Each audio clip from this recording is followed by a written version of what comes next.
ছেলে বিয়ে করার পরে বৌমার থেকে আশা করে যে সে যেন একেবারে কপি পেস্ট তার মায়ের মতন হয়, কিন্তু তার মা যারা তার জীবনে যা যা করে এসছে, যা যা দেখে এসেছে, যা যা তার লাইফে ঘটে এসছে, তার কপি পেস্ট তার বৌমা হবে এরকম কোনো কথা নেই।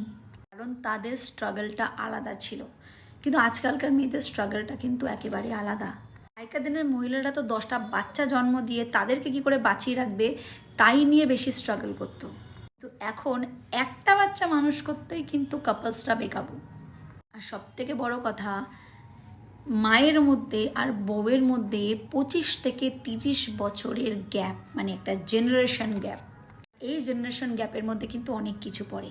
আগেকার দিনে তো 1 টাকায় ব্যাগ ভর্তি বাজার হতো, এখন 500 টাকা একটা থলি ভর্তি ফুড ফলো হয় না। আগেকার দিনের মানুষ ক্যাশ পে করতো, এখনকার দিনে বেশিরভাগ কিন্তু অনলাইন পে হয়। তাই যুগ অনেকটা এগিয়ে গেছে, সময় অনেকটা এগিয়ে গেছে। তাই ফুল টাইম বসে বাড়ির কাজ করবে এতটা সময় সব মেয়ে মানুষের কাছে নেই।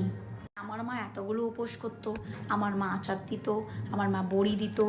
এই সময়টা একজন মহিলার আজকালকার দিনে নাও হতে পারে, স্পেশালি যদি সে আর্নিং করে, স্পেশালি যদি সে সেলফ ডিপেন্ডেবল হয়। আচ্ছা দাঁড়াও, এখানে কিন্তু আমি ওই মহিলাদের কথা বলছি না যাদের সারাদিনে কোনো কাজ নেই, যাদের কোনো দায়িত্ব নেই, ঢেং করে সারাদিন শুধু ফেসবুকে ইউটিউবে নিচে বেড়াচ্ছে, আমি তাদের কথা বলছি না।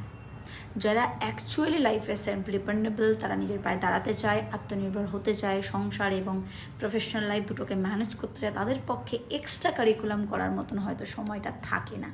আমার মা এটা করতো, আমার বউকেও এটা করতে হবে, এইটা নিয়ে ঝগড়া বিবাদ না করে ব্যাপারটাকে বুঝুন, ব্যাপারটাকে বোঝার চেষ্টা করুন, দেখবেন ঝগড়া ঝামেলা অনেক কম হবে। আর সর্বশেষ, নিজের মনটাকে একটু বড় করুন।